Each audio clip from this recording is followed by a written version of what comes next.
연일 그 폭우가 특히 밤에 많이 내리고 있는데 늘 안전에 유의하셔서 생활하시고 혹시 어디 오고 가신다면 특히 더 안전하게 다녀오실 수 있기를 바랍니다.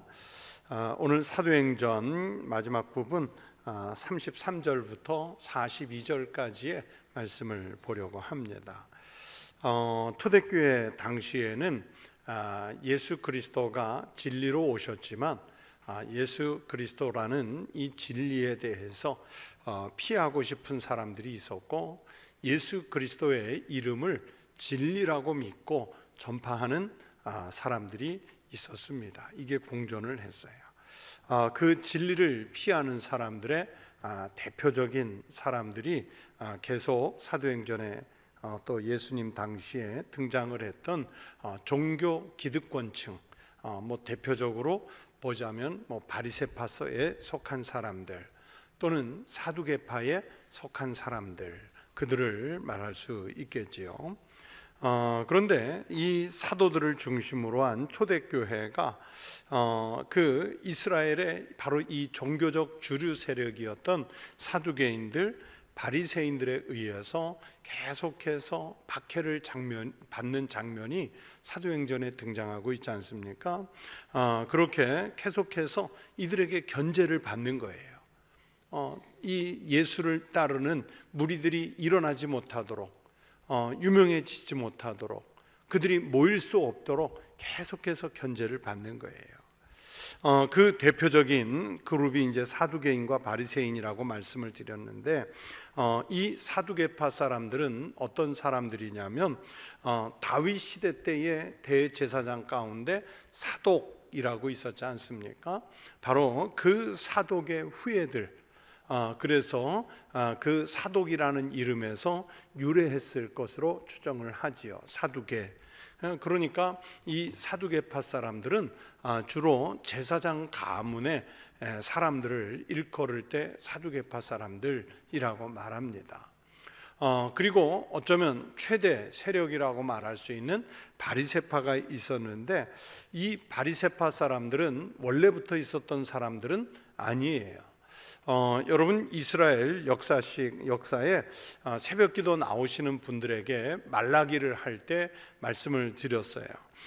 이스라엘 역사에서 주전 약 한 400년 전부터 또 세례 요한이 등장할 때까지 약 400년 기간이 있는데, 말라기 선지자 이후에 이스라엘에 선지자가 없었어요. 400년 동안이나. 세례 요한이 등장하기 전까지 선지자가 없었어요. 그래서 이 구약의 시대와 신약의 시대 사이 이 400년 기간을 우리가 보통 신구약 중간 시대라고 하는데, 이 신구약 중간 시대에 바리새파가 만들어지게 되지요. 이 바리새파를 형성한 초창기 사람들이 생각할 때 우리 자기네 유대인들이 그 사이에 포로가 됐거나 아니면 나라가 망하니까 곳곳으로 흩어지지 않습니까? 이 흩어진 유대인들을 디아스포라라고 하는데, 바로 이 이유가 포로로 끌려갔거나 나라를 떠나서 유랑할 수밖에 없는 그 이유가 뭐라고 생각했냐면, 우리가 하나님의 말씀인 율법에 순종하지 않았기 때문에 우리나라, 우리 민족이 이렇게 수모를 겪게 되었다, 그런 것을 하면서 반성을 하게 됩니다. 그래서 초창기 바리새파 사람들이 자기네가 이제부터는 나라와 민족을 흩어지지 않고 포로로 잡혀가지 않고 다시 회복하기 위해서는 율법을 준수하고 그 율법의 말씀대로 살기를 다짐하면서 자기네들은 이제 세상에 거룩하지 않은 것들, 하나님 말씀 밖에 있는 것들에게서는 좀 분리가 되자, 이런 뜻에서 히브리어로 파라쉬, 이런 말을 쓰게 되세요. 이게 구별된 자들 또는 분리된 자들, 이런 뜻을 가지고 있는데, 이 파라쉬, 그 말이 바로 이 파라시가 우리말 성경에 바리새, 이렇게 음이 좀 비슷하잖아요, 그렇죠? 바리새파. 그 사람들이라고 해요. 이 바리새파가 등장하기 이전부터 고대 중근동, 좀 범위를 넓게 보면 모든 지중해 연안에 있는 지역에서 당시의 주류 문화라고 할 수 있는 게 뭐냐면 헬레니즘이었어요. 헬레니즘, 그리스 로마의 문화라고 말할 수 있죠.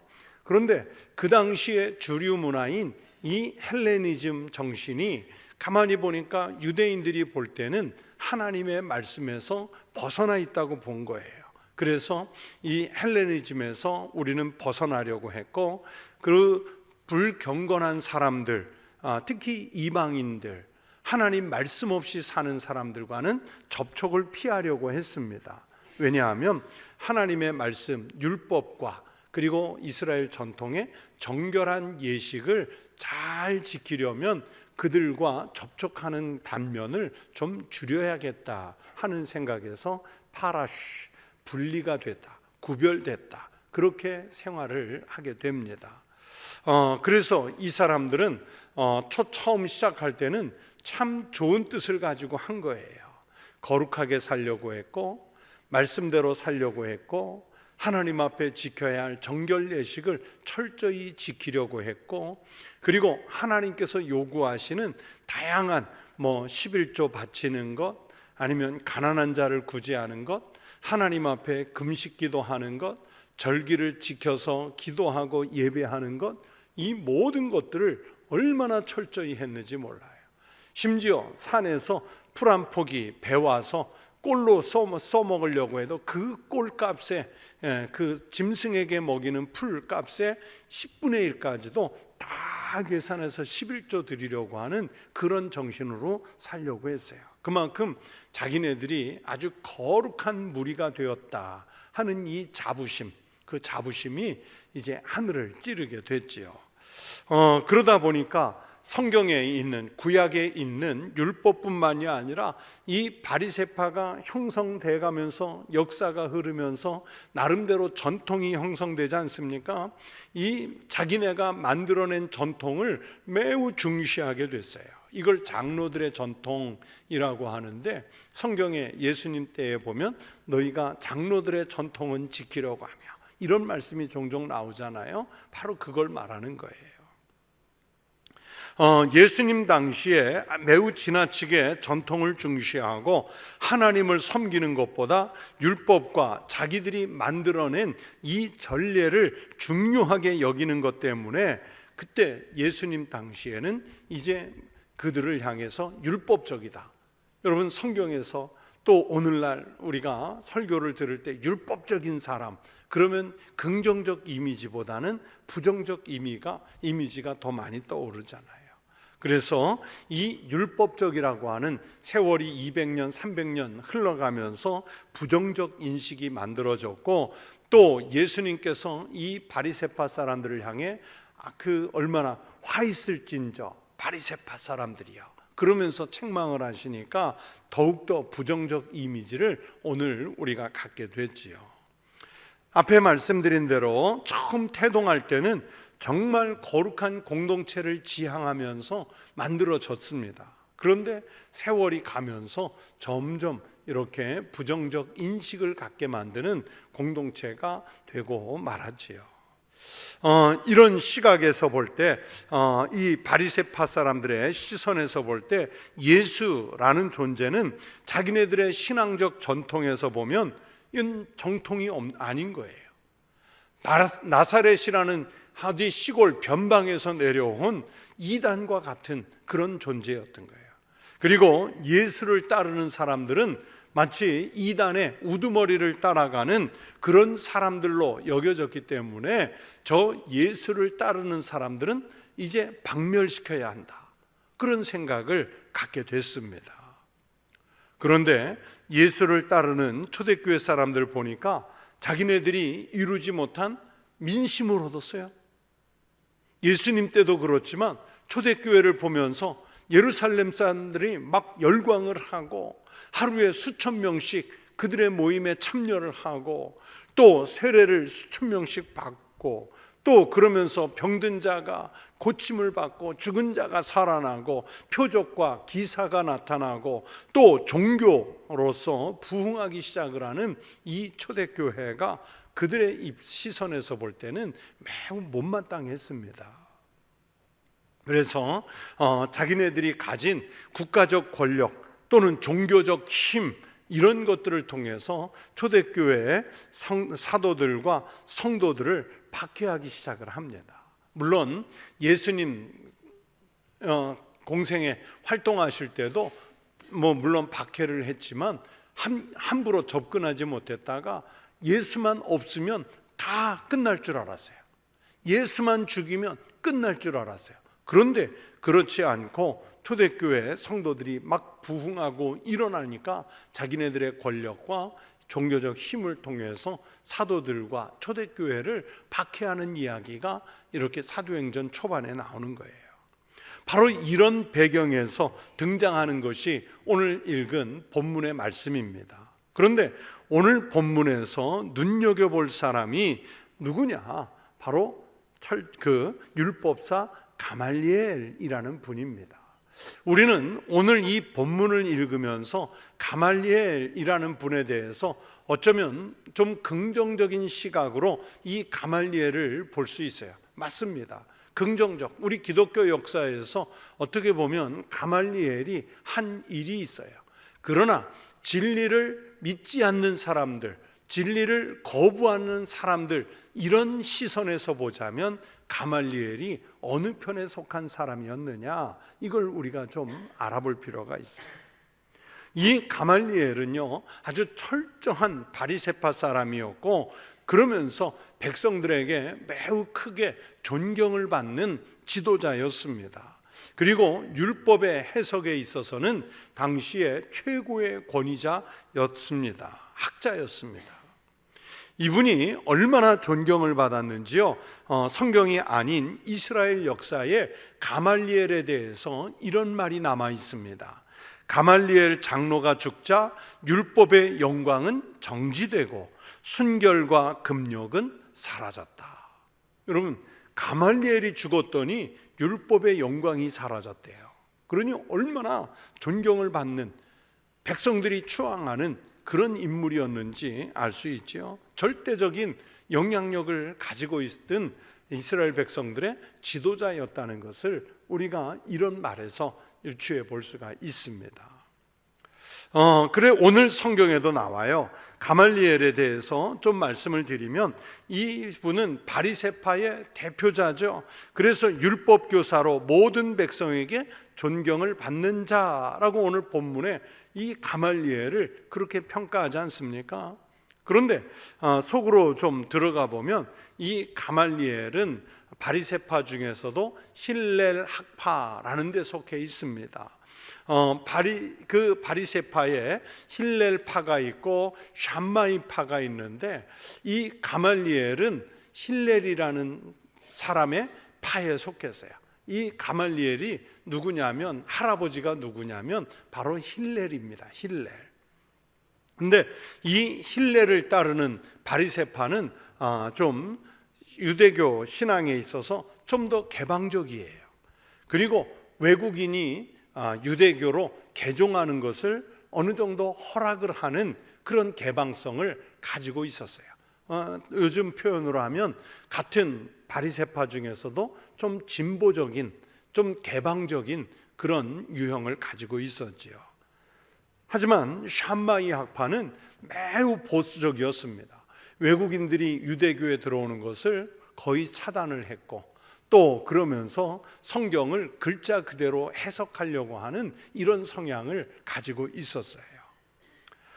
힐렐이 가지고 있는 사상에 아주 중요한 단초가 하나 있는데 뭐냐면, 힐렐에게 어느 분이 율법을 한마디로 정의하면 뭐라고 말씀하실 수 있겠습니까? 그랬더니 힐렐이 뭐라고 답을 하냐면, 네가 하기 싫은 것 남에게 강요하지 마라 그랬어요.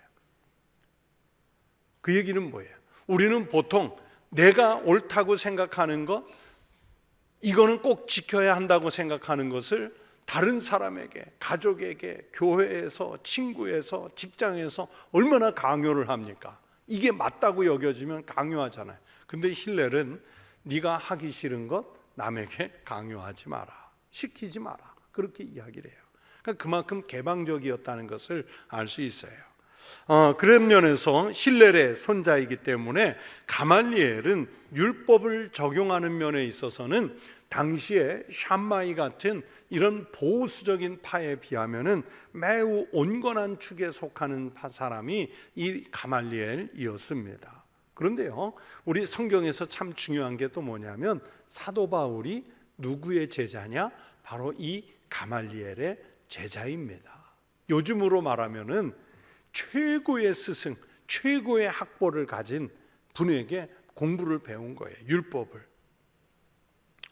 이 가말리엘의 의견이 사두개파나 강경한 바리새파 사람들에게는 마땅하지 않았지만 하나님은 그래도 오늘 본문을 보시면 그를 통해서, 가말리엘을 통해서 사도들의 목숨을 보존시키지 않습니까? 안 그러면 정말 이 큰 박해로 죽거나 아니면 초대교회가 진멸을 당할 위기에 있었는데 이 가말리엘로 인해서 초대교회가 유지되는데 큰 역할을 하게 돼요. 그런 면에서는 매우 긍정적인 역할을 이 가말리엘이 했지요. 오늘 본문 앞에 5장 17절에서 이렇게 말씀합니다. 대제사장과 그와 함께 있는 사람, 즉 사두개인의 당파가 다 마음에 시기가 가득하여 일어나서, 예수를 십자가에 못 박도록 몰아세운 사람들이기 때문에 사도들 몇 사람 몰아서 죽이는 일을 꾸밀 수도 있단 말이에요. 그런데 이 초대교회 사도들을 향한 이 성경 속의 박해는 이렇게 보니까 바리새인보다도 제사장 그룹, 그러니까 사두개파죠. 사두개파가 앞장서서 이 박해를 이끌어 갑니다. 그런데 가말리엘은 바리새파라고 그랬잖아요. 이 바리새파이기 때문에 사두개파가 주도하는 이 가말리엘이 아무리 인격자라고 해도 이 사두개파가 주도해서 이끌어가는 이 사도들을 향한 박해가 못마땅했을 수가 있어요. 그래서 그렇게 하면 안 된다고 공회에서 제동을 걸고 나오는 장면이 오늘 본문이지요. 이 바리새파의 대표적인 가말리엘이 오늘 본문처럼 나서서 그들을 박해하고 그들을 진멸하려고 하는 이런 극단적인 행동을 저지합니다. 공회에는 바리새파, 그 사두개파만 있는 게 아니라 사두개파, 바리새파, 헤롯 당파, 또 이런 여러 종파가 합해 있기 때문에 가말리엘이 가지고 있는 이 영향력이 공회에도 큰 영향을 미치고 있었습니다. 자, 그런데 오늘 본문에 보면 가말리엘이 사도들을 박해하지 말라는 논리가 나오죠. 뭐냐면 사도들의 문제에 대해서 조심스럽게 접근해라. 그렇게 강압적으로 폭압적으로 하지 말고 조심스럽게 접근해라. 가말리엘이 매우 감정적이지 않고 논리적으로 이 박해자들을 설득하려고 했다는 것을 알 수 있습니다. 그러면서 이 가말리엘이 제시하는 논리가 뭐냐면 예전에 메시아를 자처하며 일어났던 무리들이 있는데 그들이 오늘 어떻게 됐는지 생각해 봐라. 없어지지 않느냐, 소멸되지 않느냐. 그러면서 예를 든 게 누구냐면 드다라는 사람과 유다라는 사람이에요.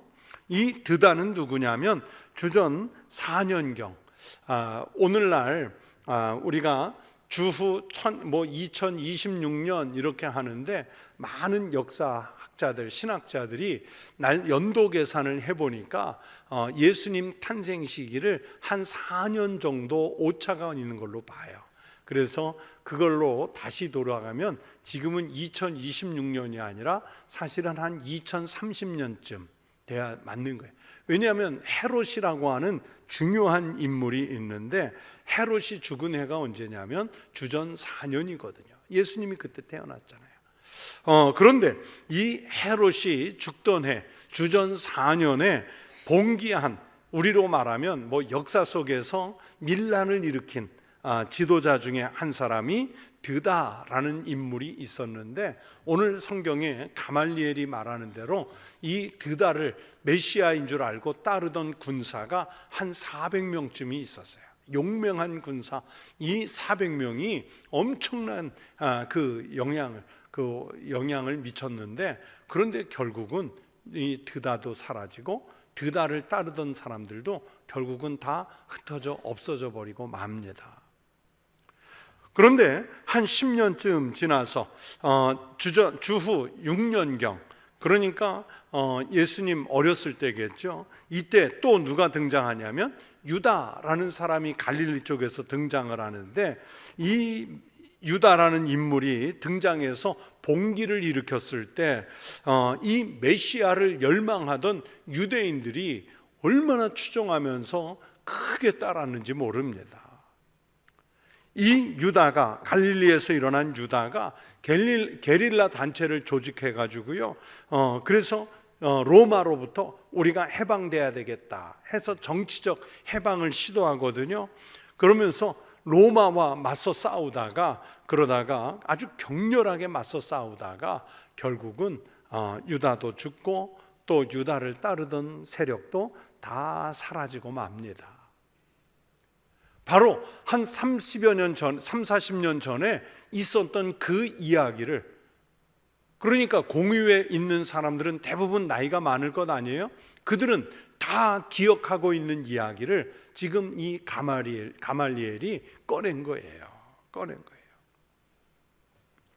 그런데 드다도 사라졌고 유다를 따르던 사람들도 다 사라진 것처럼 예수를 따르는 사람들도 결국 그렇게 되지 않겠냐, 이렇게 말하는데, 여기서 가말리엘은 잘 모르는 게 하나 있어요. 뭐냐면 예수님 죽었기 때문에 예수님을 뭐라고 생각한 거냐면 유다나 드다, 그 정도 급으로 본 거예요. 그러니까 결국은 이 본문 속에서 가말리엘은, 제가 말씀드렸잖아요, 긍정적인 시각도 있겠지만 진리를 회피하는 자의 대표격이라 말씀을 드렸는데, 이 가말리엘이 예수님의 죽음과 예수님의 부활과 예수님의 승천과 또 초대교회 사도들에게 성령께서 얼마나 강력하게 역사하셨는지 이 이야기의 과정을 하나도 모르는 거예요. 믿고 싶지 않은 거예요. 그래서 저 예수라는 이단을 따르는 무리가 메시아가 아니면 시간이 지나면 하나님께서 알아서 정리하실 것이다. 그러니 조금만 기다려봐라. 30-40년 전에 그렇게 강렬하게 일어났던 드다도 유다도 결국은 다 사라지고 말지 않느냐, 그러는 거예요. 그런데 만약의 경우를 위해서 한 가지 장치를 마련했어요.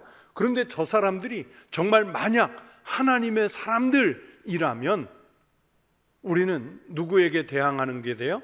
하나님께 대항하는 큰 잘못을 범할지도 모르기 때문에 저들을 그냥 놔두고 지켜봐라, 좀 기다려보자, 그렇게 이야기를 지금 가말리엘이 공회에서 하고 있어요. 사도들을 밖으로 내보내고. 아마 가말리엘 입장에서는 드다와 유다의 추종자들이 다 흩어진 것처럼 예수의 제자들도 사라질 것이라고 본 거예요. 교회가 가진 성령의 힘을 이 사람들은 몰랐기 때문입니다. 그냥 시간 지나면 또 조금 박해하면 없어질 것이라고 믿고 싶었겠지요. 김진홍 목사님, 이제는 연세가 많으시지만 한때 우리 특히 모든 기독교인들에게 엄청난 베스트셀러가 됐던 새벽을 깨우리로다, 그렇죠? 그 책에서 보면 이 김진홍 목사님이 그 박정희 대통령 시절에 긴급조치 1호 위반으로 구속돼서 요즘으로 말하면 안기부에서 신문을 받지 않습니까? 그런데 회유를, 그 중앙정보부의 고위직들이 와서 회유를 해도 이 목사님이 돌아서질 않는 거예요. 돌아서질 않는 거예요. 그러니까 나중에 한 고위 공직자가 그랬다고 그래요. 김진홍 목사님을 협박하는데 이 땅에서 교회를 싹 없애버린다. 우리가 맘만 먹으면 교회 없애버릴 수 있는 힘이 있다는 건 몰라? 그러면서 협박을 했다고 그러죠. 그랬을 때 김진홍 목사님이 뭐라고 대답하냐면 공화당이 없어지나 교회가 없어지나 내기하실까요? 그렇게 얘기해요. 자, 여러분 뭐가 없어졌나요? 공화당이 없잖아요. 지금도 공화당은 있더라고요. 여기서 의석 하나도 없는 권력을 가진 사람들, 힘을 가진 사람들은 자기네가 가진 힘이나 권력을 쓰면 교회가, 그리스도인이 주눅들어서 없어질 것이라고 생각을 해요. 진리를 믿지 않기 때문에, 예수의 성령의 능력을 믿지 못하기 때문에 자기네들의 힘으로 얼마든지 통제할 수 있다고 생각을 하지요. 그러나 역사 속에서 그 엄청난 박해가 있었지만 교회가 사라지든가요? 그리스도인이 없어지든가요? 우리는 우리를 만들어주신 하나님이 살아계신 하나님, 권능의 하나님, 전지전능하신 하나님이신 줄로 믿습니다. 그래서 사도들은 이런 박해 속에서도요 복음을 전하잖아요. 하나님이 하시는 일이라는 것을 믿기에 전하잖아요. 그러면 사도들은 뭐 안 무서워서 전했나요? 아니에요. 하면 되는 겁니다. 하면. 그러면 자, 누가 정리해 주시느냐? 하나님께서 정리해 주십니다. 우리는 가말리엘처럼 부정적 시각에서 기다리는 사람들이 아니라 하나님께서 역사하셔서 크게 일하실 것이라는 이 부흥을 꿈꾸면서 일하는 사람들인 줄로 믿습니다. 그런 면에서 가말리엘과 바리새파 사람들, 사두개파 사람들이 진리를 회피하는 사람들이었다면, 자, 이번에는 반대로 두 번째, 복음의 진리를 전하는 사람들에 대한 말씀도 오늘 본문 40절부터 42절에 나오고 있습니다. 자, 복음의 진리를 전하는 사람들과 교회는 어떠느냐? 앞에서 말씀드린 대로 공의회 세력들은 사도들이 사라지기를 바랬어요. 자, 보세요. 본문 33절에 그들이 듣고 크게 노하여 사도들을 없이 하고자 할세. 없애버리려고 그랬어요. 이 없이 한다는 것은 처형하겠다는 의도를 담고 있는 거예요. 자, 이렇게 격앙됐을 때 가말리엘의 설득이 저들의 감정을 조금 누그러뜨린 거죠. 그래서 가말리엘 때문에 채찍질만 하고 놓아주기로 합니다. 그게 40절이죠. 그들이 옳게 여겨. 뭐를 옳게 여겨? 사도들을 옳게 여겼다는 얘기인가요? 아니죠. 뭡니까? 가말리엘의 제안을 옳게 여겨 사도들을 불러들여 이제 밖으로 내보냈었다고 그랬죠. 다시 불러들여서 채찍질하며 예수의 이름으로 말하는 것을 금하고 놓으니 그랬어요. 가말리엘의 권고를 옳게 여겨서 받아들였습니다. 그런데 몇 대를 때렸을까? 제가 여러 주석을 살펴보니까 이 채찍질은 아마 율법에 정한 대로 39대를 때렸을 것이에요. 40에 하나 감한매. 보통은 그렇게 때립니다. 죽기 직전까지 때리는 거예요. 이렇게 맞고 풀려나면 다시는 입도 뻥끗 안 하겠지. 무서워서 또 잡혀오기 싫어서 안 하겠지. 그 기대를 가지고 하는 거예요.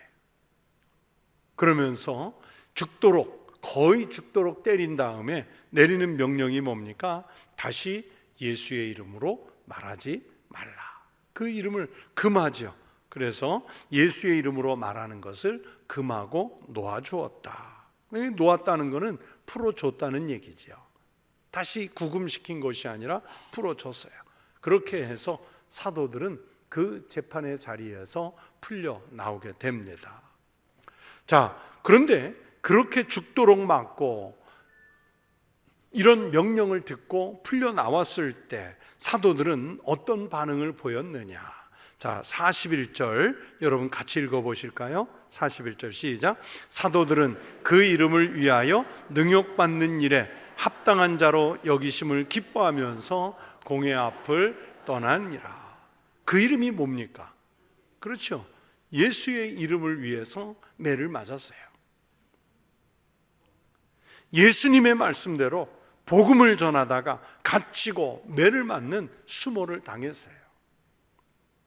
그런데 그 매를 맞고 그 수모를 겪으면서도 반응은 뭡니까? 기뻐했다. 기뻐했다. 내가 주님을 전하다가 당하는 수모였기 때문입니다. 수모였기 때문에. 사도 바울도 예수님의 이름을 위해서 고난을 받는 것을, 이게 아무나 고난을 받는 것이 아니라 마치 예수 이름 때문에 고난받고 매맞는 것을 특권이라고 여겼습니다. 빌립보서 1장 19절에 이렇게 말씀해요. 그리스도를 위하여 너희에게 은혜를 주신 것은 다만 그를 믿을 뿐 아니라 또한, 그러니까 믿을 뿐만 아니라 또한 그를 위하여 고난도 받게 하려 하심이라. 여러분에게 묻고 싶어요. 여러분 예수 믿는 것 때문에 어떤 고난을 겪어보셨어요? 여러분 예수 믿는 것 때문에 무슨 순환을 당해보셨고, 예수 믿는 것 때문에 뭘 손해를 보셨어요? 아마 대다수의 현대 그리스도인들, 우리를 포함해서 예수 믿는 것 때문에 매맞고 손해보고 뭔가 망하고 끌려가고 이런 일들을 겪게 되면 과연 남아있을 사람이 얼마나 될까? 믿을 사람이 얼마나 될까? 예수 이름 때문에 수모를 겪고 고난을 당하고 매를 맞는 것은 아무에게나 주어지는 것이 아니라 특권처럼 여겨졌다 말씀드렸잖아요. 여러분 예배당에 오셔서 늘 은혜 사모한다고 하잖아요. 여러분 우리가 은혜를 사모하면서 이 자리에 와 있는 줄로 믿습니다. 그런데 왜 은혜 받으려고 그래요? 왜 은혜를 받으려고 하십니까? 성공하고 싶어서? 내가 은혜 받은 것 때문에 사람들에게 저 사람 은혜 받았대 인정받고 싶어서요? 아니면 은혜로 인해서 내가 무슨 명예를 얻을 수 있기 때문에요? 우리는 너무나도 많은 경우에 여기에 해당이 돼요. 그런데 오늘 본문 속에 예수 이름 때문에 능욕받는 일에 합당한 자로 여기심을 오히려 기뻐했다. 사도 바울은 우리는 다만 그를 믿을 뿐만 아니라 그를 위하여 고난도 받게 하려 하신다. 사실은요, 예수 제대로 믿으려고 하면요 손해보는 거예요. 내려가는 거고요, 매맞는 것이고요, 쫓겨나는 것이고요, 죽을지도 모르는 위협이 앞에 있는 거예요. 그런데 오늘 예배당에 수요 예배하러 찾아오시면서 교회 가다가 붙잡히면 어떡하지? 예배당에 갑자기 군인들이 들이닥치면 어떡하지? 오늘 예배 드렸다고 끌려가서 매맞고 옥에 갇히는 건 아닌가? 여러분 그런 걱정하면서 오셨어요? 요즘 젊은 사람들 표현으로 그런 걱정 1도 없잖아요. 그렇잖아요. 너무 안락하게, 너무 시원한 곳에서, 너무 편안한 환경에서 우리는 예배를 드려요.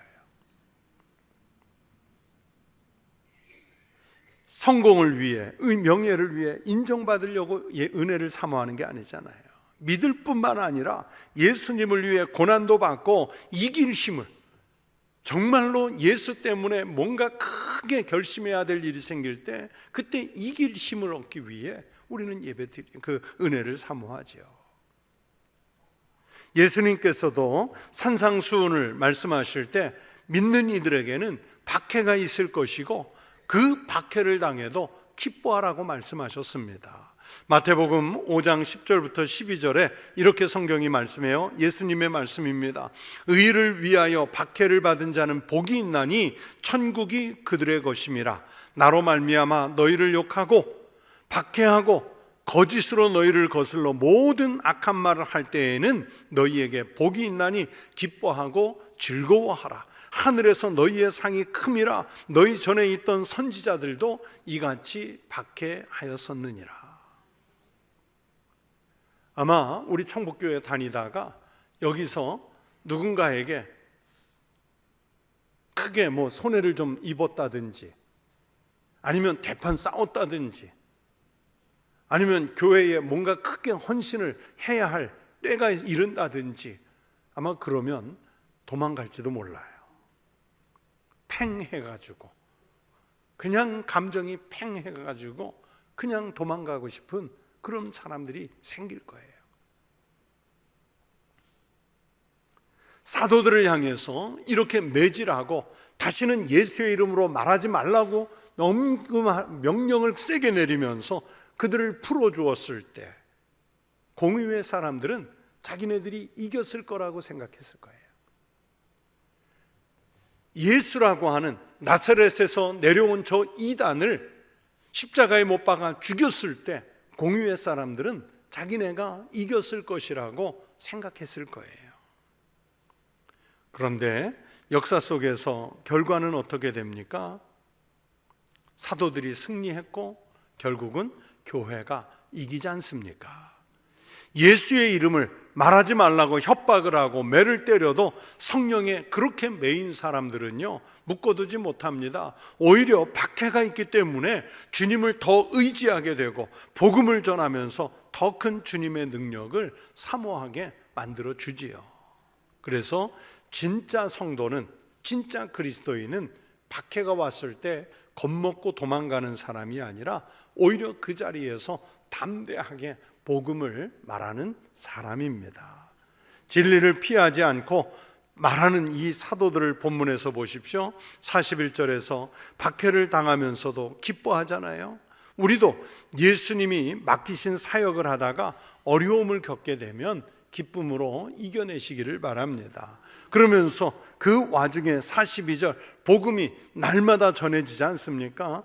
19세기에 대부흥운동을 이끌었던 무디 선생은 적어도 하루에 한 사람에게는 영적인 문제를 이야기하려고 노력했다 그랬습니다. 그래서 무디는 자기가 오늘 만나는 사람들에게 이런 질문을 했어요. 오늘 당신의 영혼은 잘 되고 있습니까? 당신은 주님을 정말 사랑하십니까? 당신은 그리스도에게 속해 있습니까? 이렇게 영혼을 건드리는 이야기를 했대요. 그런데 우리는 집에 가서 한마디도 말도 못 꺼내고 주눅들어서 친구들에게 예수 이야기 한마디도 주눅들어 못 꺼내고 직장 동료들에게 예수 이름 얘기했다 따돌림 당할까 봐 한마디도 꺼내지 못하잖아요. 하지만 이 복음에는 힘이 있기 때문에 우리가 전하면 능력이 일어날 줄로 믿습니다. 그리고 우리는 어디서나 이 복음을 말하고 전하고 가르쳐야 합니다. 그래서 오늘 본문에도 보세요. 풀려나온 사도들이, 그리고 초대교회가 어떻게 합니까? 성전에 있든지 집에 있든지 예수는 그리스도 하지 말라고 했는데 성전에 있든지 집에 있든지 예수는 그리스도라고 말하잖아요. 이 사도들을 오늘 우리가 본받아야지요. 여러분, 교회 다닌다고 다 구원받는 것 아니에요. 열심히 가르쳐서 열심히 배우게 해야죠. 또 집에 가면 마찬가지죠. 복음을 듣고 생명을 구원해야 할 가족들이 있잖아요. 그래서 성전에 있든지 집에 있든지 그들에게 우리는 전해야지요. 사도들은 오늘 말씀대로 이런 박해 속에서도 전도하기를 그치지 아니하였다 말하잖아요. 그랬을 때 초대교회는 점점 부흥해 가고 수천 년의 역사를 뛰어넘어 오늘에까지 우리에게 복음이 전파되는 역사를 일으키지 않습니까? 우리도 그렇습니다. 우리에게 기회가 주어진 곳에서 하나님께서 우리를 놓아둔 곳에서 쉬지 말고 복음 전하시기 바랍니다. 전하는 그곳에서, 예수 이름 말하는 그곳에서 생명이 살아나는 역사가 일어날 줄로 믿습니다. 그렇게 생명을 살리는 위대한 역사에 우리 청북교회와 우리 성도들이 현장에서 쓰임받기를 우리 주의 이름으로 축원합니다. 기도하겠습니다. 하나님 아버지, 감사합니다. 사도들은 그 엄청난 박해를 맞으면서도 전혀 주눅들지 않고 오히려 예수 이름 때문에 자기들이 고난을 받고 능욕받는 것을 기쁨으로 받아들이고, 풀려났을 때는 또 담대하게 그리스도 예수의 이름을 전하여 외칠 수 있는 그런 사도들이 되었습니다. 우리도 가정에서나 교회 안에서나 또 우리가 만나 살아가는 이웃들 속에서 언제나 예수 그리스도는 주님이시라고, 우리의 생명을 살리시기 위해 십자가에 달리셨다고, 우리에게 영원한 생명을 주시려고 잠자는 자들의 첫 열매 부활이 되셨다고, 또 승천하셔서 하나님 우편에 앉아 계셔 우리의 주권자가 되셨다고 담대히 전하여 외칠 수 있는 거룩한 성도가 되게 하여 주시옵소서. 뿐만 아니라 초대교회가 그랬던 것처럼 우리 청북교회가 이 세상 속에서 죽어가는 영혼들의 생명을 살리는 구원선이 되게 하여 주시옵소서. 이 시간 주님께 귀한 예물을 드린 손들이 있습니다. 하나님께서 이 거룩한 예물을 받으시고 드린 손길과 그 일터와 가정에 더 풍성한 것으로 넉넉하게 채우시는 복이 있게 하여 주시옵소서. 예수님 이름으로 기도하옵나이다. 아멘.